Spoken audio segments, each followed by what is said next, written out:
Hello, I'm Kyle, I'm Griffin. and this is the Cedar Lodge.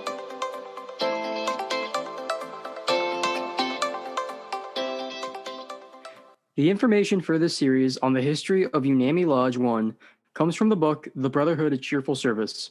The centennial history of Unami Lodge 1, you can still get a copy of this book if you visit www.unamilodge.org, scroll to the bottom of the homepage, and click the Trading Post tab.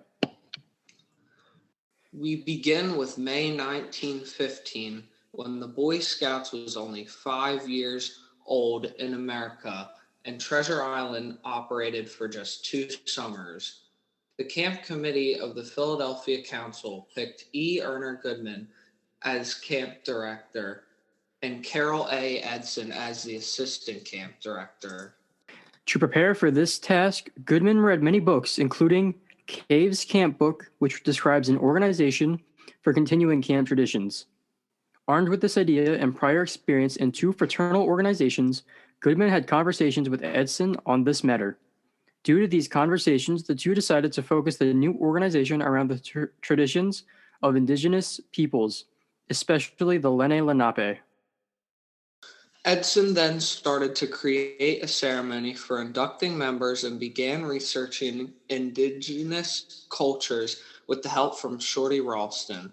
Ralston located a Lenni Lenape dictionary that was created by Moravian missionaries. He found the Lenape word Wimatendink, which means brotherhood.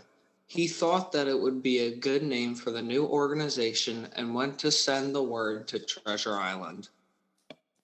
But there was an issue when Ralston tried to send a telegram to Treasure Island. The Moravians who created the dictionary had a German background, and the telegraph operator thought that Ralston was trying to send a German code word. But by July 1915, World War I had been going on for nearly a year in Europe, but the word got to camp despite the issue. Meanwhile, Goodman had found a good spot on the island for a campfire with a natural amphitheater. On the day of the campfire, Harry Yoder helped Goodman prepare the site and set up a plaque with a turtle on it. The turtle was chosen as a totem for our lodge since it was used by leading characters in the James Fenimore Cooper's Leather Stocking Tales. Edson was also busy as he picked up the ceremonial robes from Mrs. Cooper, who was the wife of a local farmer. He found work for the candidates to do in cheerful service and found a place for candidates to sleep on nearby islands. As the time for the campfire came closer, the ceremony was memorized and elections held for admittance into this new organization. And now for a message from the committee. Take it away, Luke. Hello. So, right now, there's so many fun events that you can sign up for across Unami Lodge and Cradle of Liberty Council.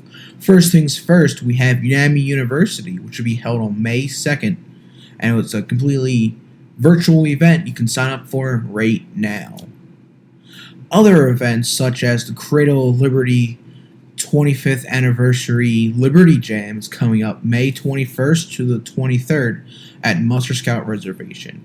I can't wait to see you all there. And now, back to the history. The scouts gathered around the camp flagpole waiting for everything to begin. Harry Yoder then led the scouts on to the site.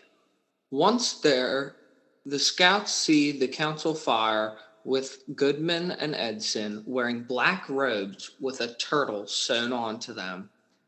The ceremony began, and Robert Craig and Glippen Allen were the first to be inducted into the Wimatendink. The first ceremony had 3 steps that each candidate had to perform. First, each tried to encircle a large tree with their arms. The tree was too big, and then a ceremonialist helped the candidate circle the tree by joining arms. Then, the candidate had to climb a steep part of the council fire, but could only do so when assisted. The final task was snapping a bundle of sticks, but each failed. Thus, the chief of the fire snaps the sticks individually and places them into the council fire, making it grow. After the ceremony, the candidates were led to a nearby island to spend a night sleeping under the stars. On the way there, the candidates were told the significance of each task they just completed and how it represented the ideals of the brotherhood, cheerfulness, and service. The next day, the candidates received sealed orders to visit a farmer on the mainland and perform a certain task. After each task, they are given another sealed set of orders to go to the next farmer and task.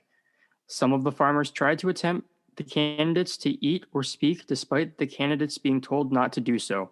Those who ate or spoke were removed from the induction process.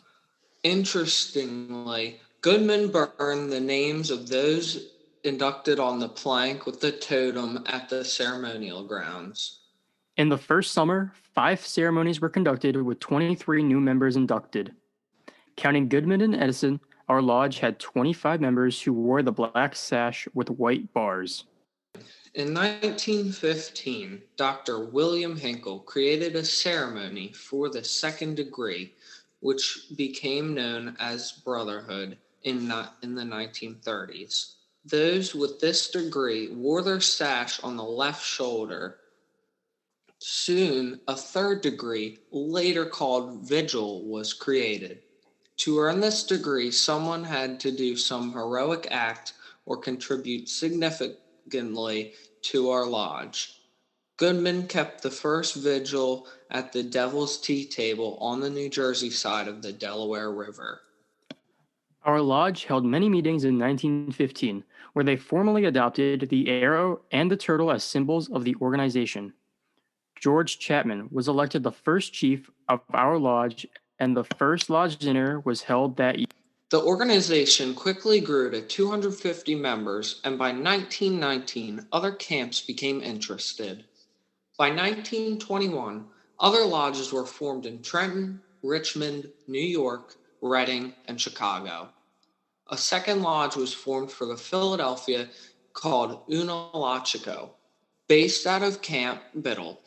Camp Biddle was used by lone scouts but eventually closed with Unalachico members and absorbed into Unami.